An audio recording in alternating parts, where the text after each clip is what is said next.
묻습니다. 신앙생활을 잘 하시는 여러분, 그리고 신앙생활을 잘 하시려고 애를 쓰시는 여러분들은 모든 일에서 다 만사 형통 하시더냐고 묻고 싶습니다. 그렇습니까?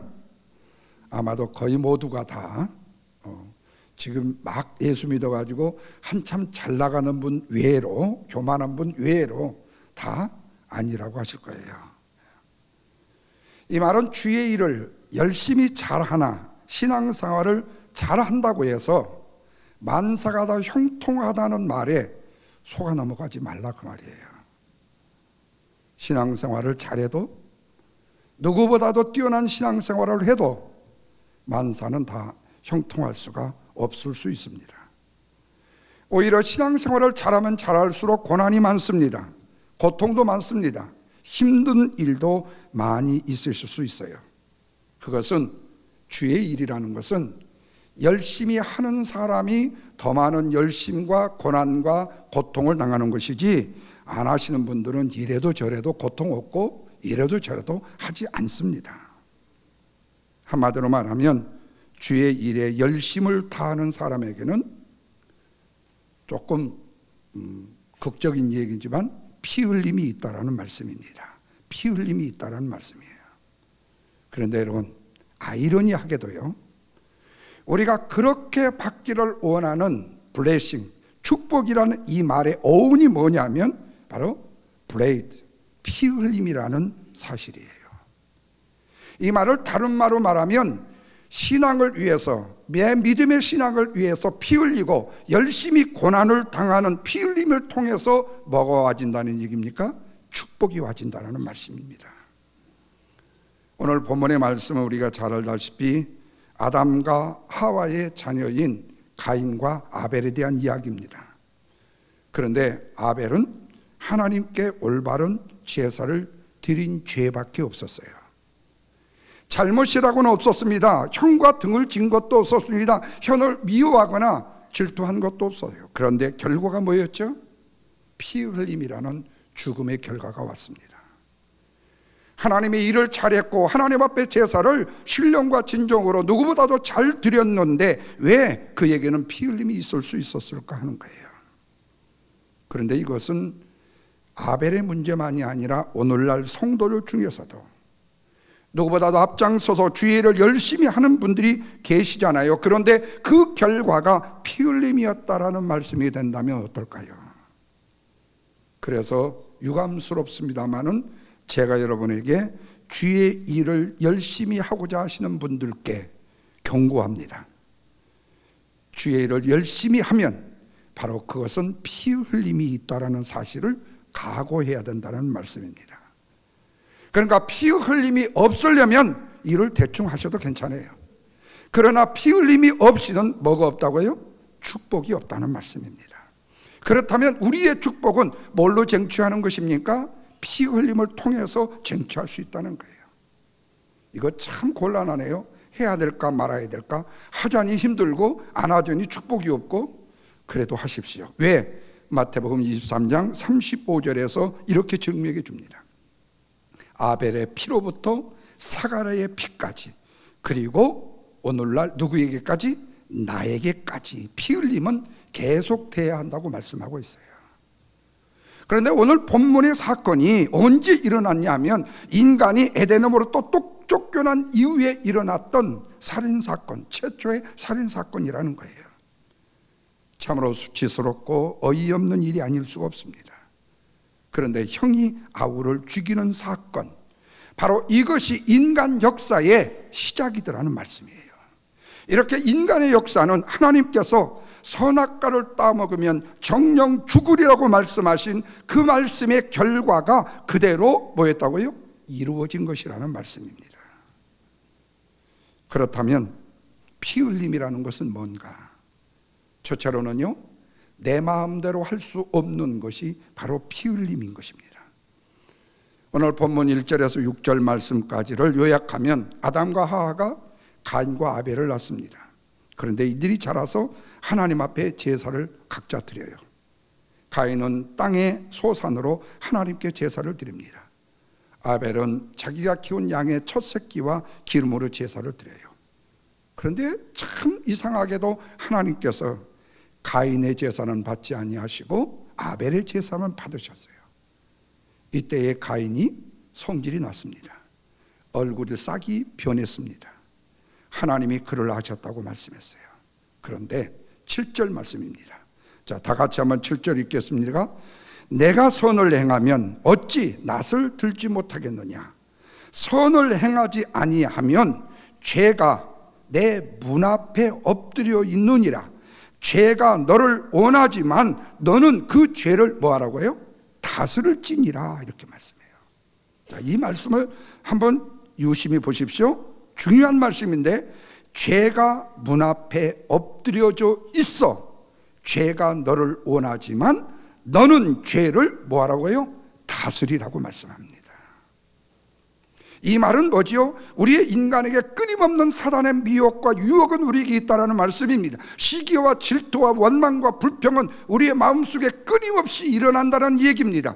이 세상 살아가는 그 누구에게도 시기와 질투와 원망과 불평이 없이 사랑하는 인간은 없다는 거예요. 문제는 그 시기와 질투를 사랑으로 승화시키고 원망과 불평을 감사로 승화시키는 것이 바로 우리가 내 안에 들어오는 죄악을 다스리는 뭐라는 거예요? 방법이라고 말씀하고 있어요.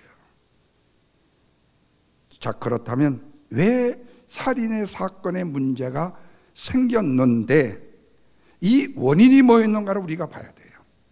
이 살인 사건의 문제의 원인은 뭐였죠?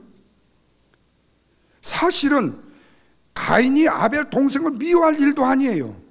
그리고 아벨이 형을 기분 나쁘게 한 적도 전혀 성경에 없었어요. 그렇다면 이 둘이 일으켜진 문제의 원인은 뭐냐면 가인과 아벨이 하나님 앞에 예배하는 문제였고 경건의 문제였습니다. 그런데 이 사건인 가인이 하나님께 드리는 예배의 문제를 뭘로 삼으니까?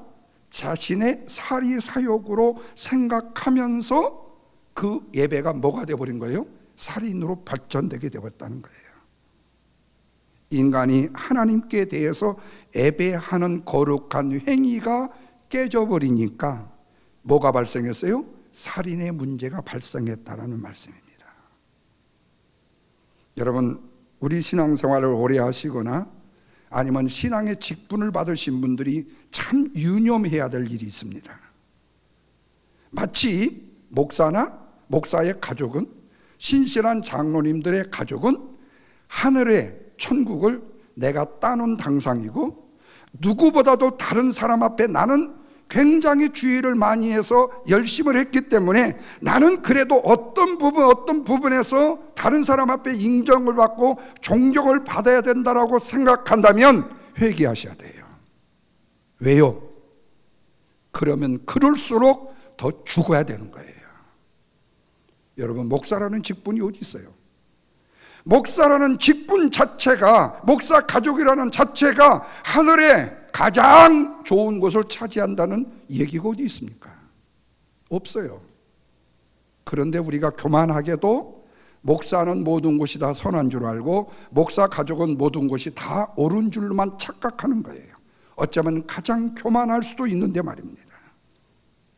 이건 무엇을 의미하느냐 하면 하나님을 예배하는 행위 자체가 목사라도 장로라도 그 누구라도 하나님 앞에 경건하게 예배의 중심이 깨트려지지 않도록 하나님을 경외하는 믿음의 성공자가 돼야 된다는 말씀이에요. 우리가 하나님을 예배할 때에 하나님께 대해서 감사를 한다거나 하나님의 은혜를 기억한다고 했을 때에 가장 기본적인 문제가 뭐지요? 예배입니다, 여러분.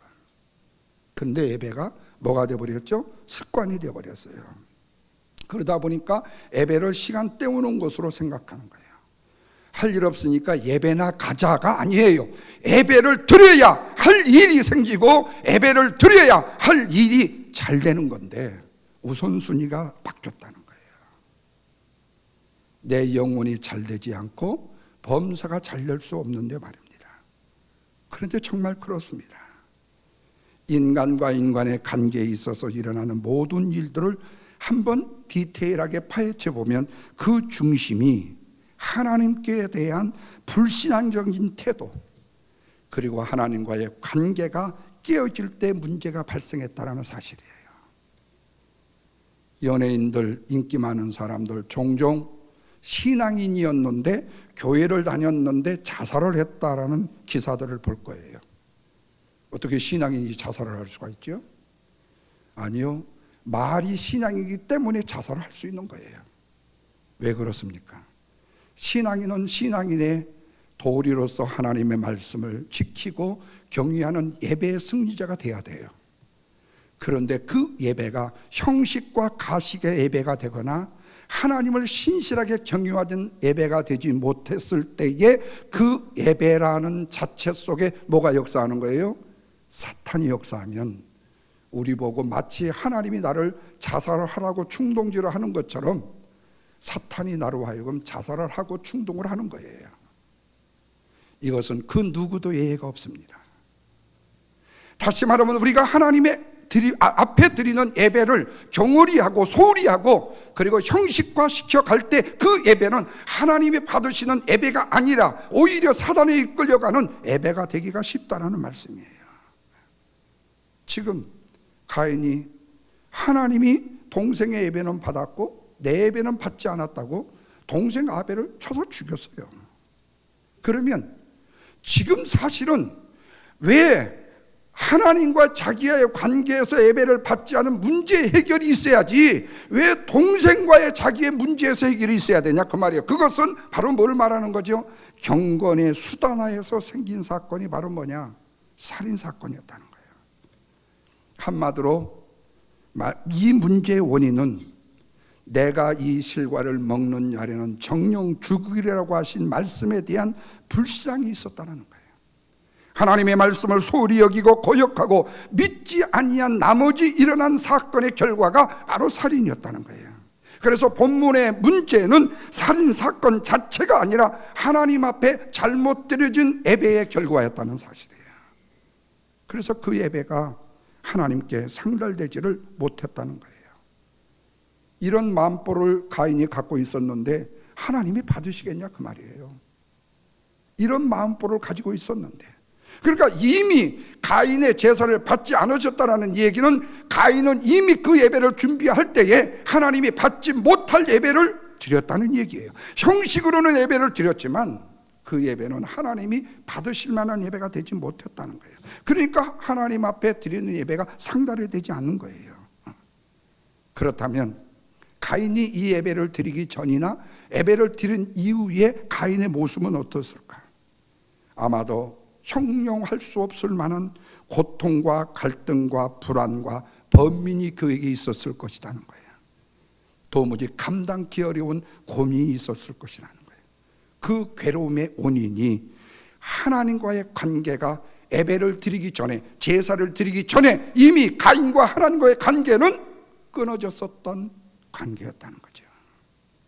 그런데 가인은 하나님과의 어긋난 관계를 어떻게 하면 바로 잡아서 하나님 앞에 신실한 예배를 드리려고 생각하지는 않고 다시 하나님 앞에 바른 예배를 드려야 되겠다. 하나님, 나는 이렇게 최선을 다했는데 하나님이 받지 아니하시나이까? 그렇다면 하나님 용서해 주세요. 제가 다시금 하나님 앞에 정성을 다한 예배를 드리겠나이다라고 이 생각을 하지 않고 애꿎은 자기 사랑하는 동생 아벨에게 뭐를 해버린 거예요? 분풀이를 해버리고 말았다는 겁니다. 이 말을 다른 말로 말하면 종교 문제를 사회화 문제로 시켰다는 얘기입니다. 그래서 친동생 아벨을 살해하고 만 것입니다. 그런데 이 문제가요, 그때 가인의 문제만이 아니라는 거예요. 오늘날 많은 사람들이 가지고 있는 원한과 분풀이 서로 화해하지 못함으로 인해서 일어나는 원인인데 그 원인이 어디인지를 알지 못하고 집에서 부부싸움으로 기분 나쁜 사람이 버스를 탔는데 이전에요 안내양이 찝쩍거려가지고 안내양한테 한바탕 해질렀어. 안내인이 열을 받았어. 타는 사람마다 등짝 그냥 잡아서 끌어올렸어. 사람이 기분 다 나빴어. 그러다 보니까 한 사람 부부싸움 한 분풀이의 결과가 안내한테 가니까 안내양이 버스 타는 사람마다 다 분풀이를 해버리는 통에 온 직장에 다 뭐가요? 아침부터 열이 받은 거예요. 예.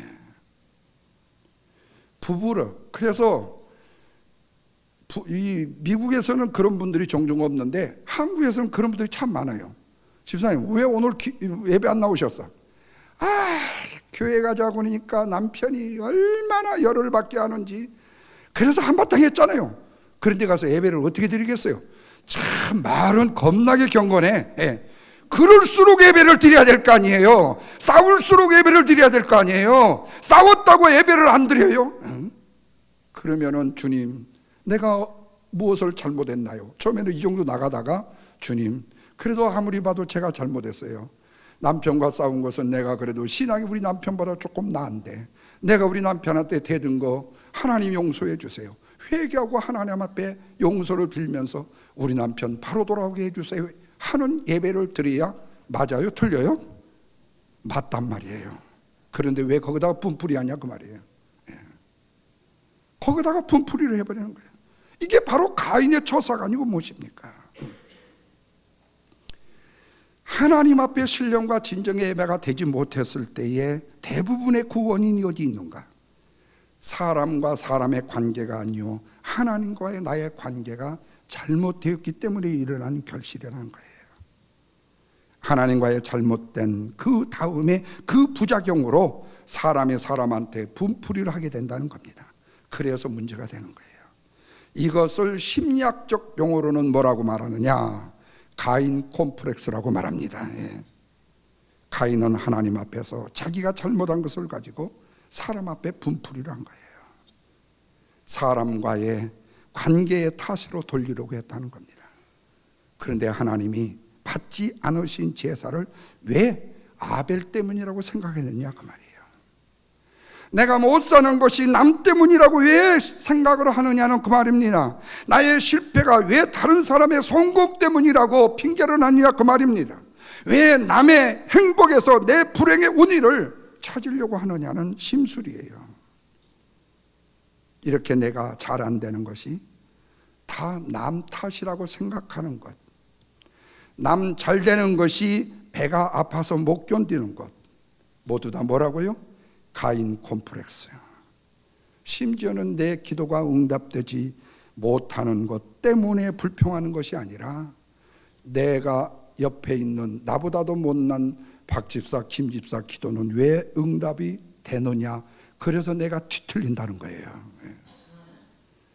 내 기도가 응답이 안 돼서 불평이 아니라 다른 사람이 응답 받아 기뻐하는 것을 보니까 불쾌하다라는 거예요. 마음이 뒤틀리다라는 거예요.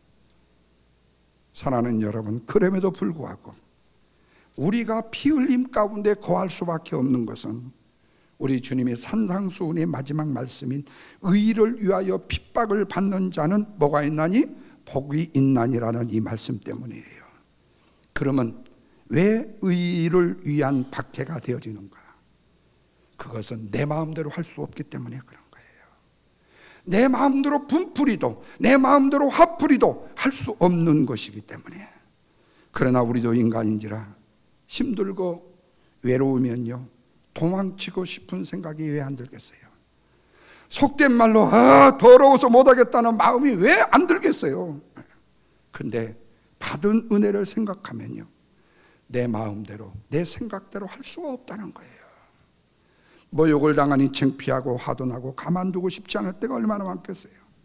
심지어는 오래된 관계라 할지라도 내가 끌어버리고 싶은 마음들이 왜 없겠어요? 그래도 욕은 내 마음대로 할 수 없더라는 거예요. 화도 내 마음대로 낼 수가 없더라는 거예요. 심지어는 낭만과 낙심과 포기도 내 마음대로 할 수 없더라는 거예요. 이것이 바로 뭐지요? 피 흘림이라는 거예요. 화가 나도 마음대로 못하는 피 흘림. 이 피 흘림의 아름다운 축복이 저와 여러분의 축복이 되기를 주님의 이름으로 축원합니다. 두 번째로는요, 입 다물고 하나님께 아뢰는 것이 뭐냐? 피 흘림이에요. 본문 8절에서 10절 말씀까지를 봅니다. 결국에 아벨은요 가인으로 하여금 죽음을 당합니다. 가인은 하나님의 부르심에 반항하죠. 죽임을 당한 아벨의 핏소리가 그런데 하나님을 향해서 호소했다고 10절까지 기록했어요. 그런데 그 살인의 결과가 엄청나게 무섭습니다. 자, 11절과 12절은 한번 우리 다 같이 한번 읽겠습니다. 시작. 이르시되 누가 너의 벗었음을 내게 알렸느냐? 내가 내게 11절이 죄송합니다. 4장 11절. 땅이 그 입을 벌려 내 손에서부터 내 아우의 피를 받았은즉 내가 땅에서 뭐를 받으리니? 저주를 받으리니 내가 밭을 갈아도 땅이 다시는 그 효력을 내게 주지 아니할 것이요 너는 땅에서 피하며 유리하는 자가 되리라. 이 말씀에서 죄가 얼마만큼 성장하는 단계가 무서운가를 보게 되어져요. 생각해 보면요, 단둘뿐이 형제 사이여서 형이 동생을 죽여야 됐던 까닭, 과연 그럴 만한 이유가 되었냐 그 말이에요. 아벨이 형이 가진 것을 빼앗은 일도 없어요. 원한을 살 만한 일도 저지른 일도 없습니다. 그런데 왜 아우가 형의 손에 맞아서 죽어야 되느냐 그 말이에요.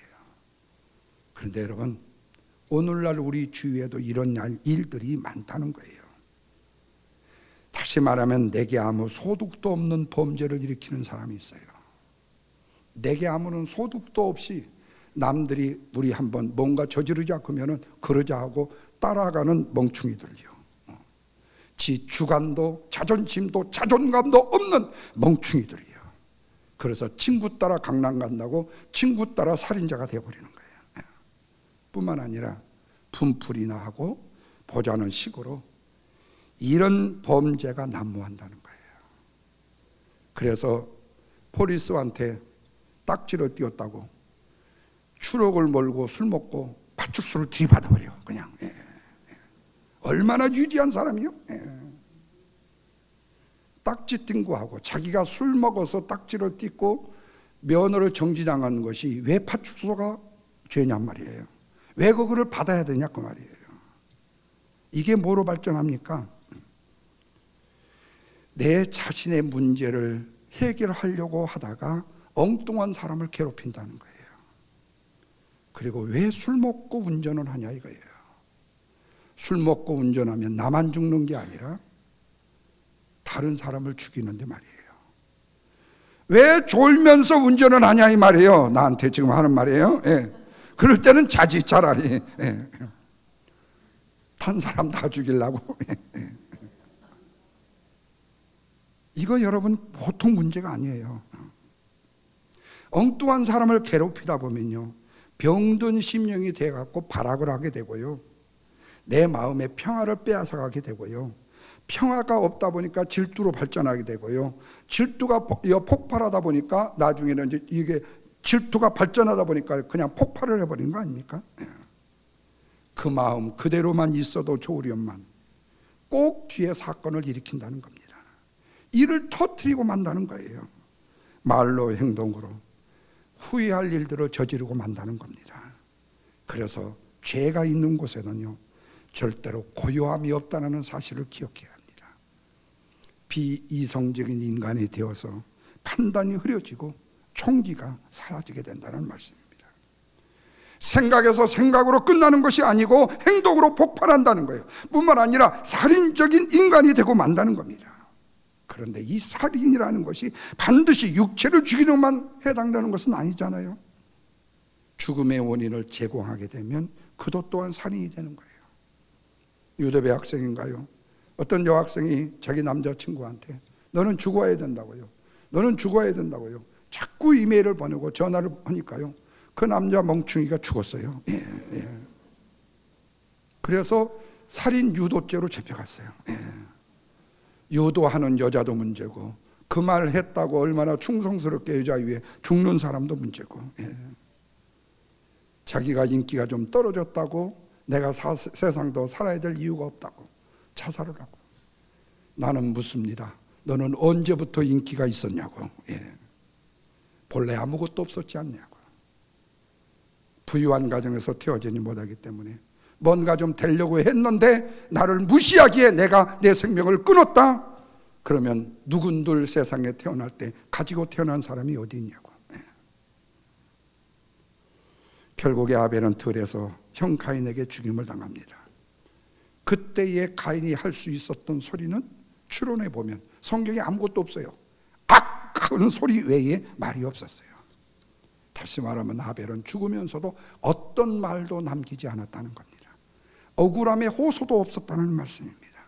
그런데 그의 비명소리가 누구한테 상달됐어요? 하나님 앞에 상달됐다. 핏소리가 하나님께 호소를 했다 그랬어요. 오늘날 우리가 주님을 위해서 헌신하고 봉사하는 데 있어서도요, 입을 다물고 하나님 앞에 아뢰는 것이 바로 피 흘림에 필요한 조건 중에 하나라는 거예요. 조금 억울한 일을 당했다고, 조금 좋은 일을 했다고 입으로 모든 걸 다 팔아버린 것이 아니라, 그래도 하나님은요 그 소리와 외침을 들으시고 일하시기 때문에 히브리서 11장 4절에 아벨은 죽었으나 그는 믿음으로써 지금도 말한다고 말씀한 것처럼 다만 핏소리로 하나님께 호소했다고 했습니다. 여러분, 우리가 죄를 하다 보면 때로는 욕을 먹게도 되어 있고, 때로는 오해도 받게도 되어 있고, 심지어는 억울한 누명을 쓰는 일도 일어날 수가 있어요. 바로 이런 일들이 있을 수 있는 것이 바로 거룩하다고 말하는 교회입니다. 그런데 교회에서 세상에 그럴 수가 있느냐고, 절대로 그런 소리 마십시오. 교회이기 때문에 그런 소리가 나는 겁니다. 그런데도 아벨의 핏소리처럼 주님을 향해서 비명소리만 들려야지 더 이상의 소리가 들려서는 안 된다는 거예요. 주님을 향한 간절한 기도만 있어야 합니다. 다른 소리가 없어야 합니다. 그때에 하나님이 강하게 일하시고 역사하시기 때문에 그래요. 순교자의 피가 거룩한 교회의 기초가 되어지기 때문에 그렇습니다. 그래서 악하는 비명소리가 더 많은 일을 하게 한다는 거예요. 왜? 그것이 바로 뭐가 되기 때문에요? 능력이 되기 때문에 그렇습니다. 그러나 죄를 이야기하다 보면요, 야고보 사도가 야고보서 1장 15절 말씀에 욕심이 잉태한 적 죄를 낳고 죄가 장성한 적 사망을 낳느니라는 말씀처럼 회개하지 않는 죄는요 자라게끔 되어져 있습니다. 그래서 죄가 성장한다면 회개하지 않았기 때문이고 회개가 부족했기 때문이라고 결론 지을 수가 있어요. 이렇듯이 회개하지 않는 죄는요 마침내 전쟁과 말썽을 일으켜야 마는 것입니다. 요즘 무서운 병들이라고 일컫는 병이요, 그 잠복기가 대략 5년이라고 합니다. 근데요 죄도 얼마 동안 드러나지 않고 숨고 있다가요 언젠가는 반드시 싹이 나고 드러나게 되어 있더라는 거예요. 그래서 오늘 본문 7절이 중요합니다. 다시 7절 말씀을 읽겠습니다. 7절이요, 4장 7절이요. 내가 선을 행하면 어찌 낯을 들지 못하겠느냐. 선을 행하지 아니하면 죄가 문에 엎드려 있느니라. 죄가 너를 원하나 너는 죄를 뭐하라고요? 다스릴지니라. 그렇게 말씀해요. 이 말씀은 뭐예요? 결국 이 죄 때문에 내가 무너지게 된다는 말씀이에요. 그래서 죄는 처음에는요 내 마음대로 할 수 있어 다스릴 것처럼 여겨질 수가 있어요. 그러나 죄의 종이 되어지는 데는 시간이 문제입니다. 죄에 한번 얽매이게 되어지게 되면 나도 모르는 사이에 자유가 없어져요. 죄가 주장하는 대로 끌려가서 마음도 감정도 생활도 전부가 다 죄가 다스려 삼켜버리고 말게 되는 거예요. 그래서 7절은 말씀해요. 죄의 소원은 너한테 있지만 그 죄를 다스릴 수 있는 능력은 누구한테 있다? 너한테 있다고요. 밤것까지 일러줍니다.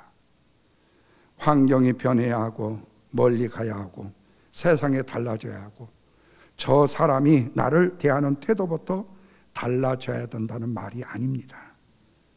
당신이 다스리고 당신이 변하라는 말씀입니다.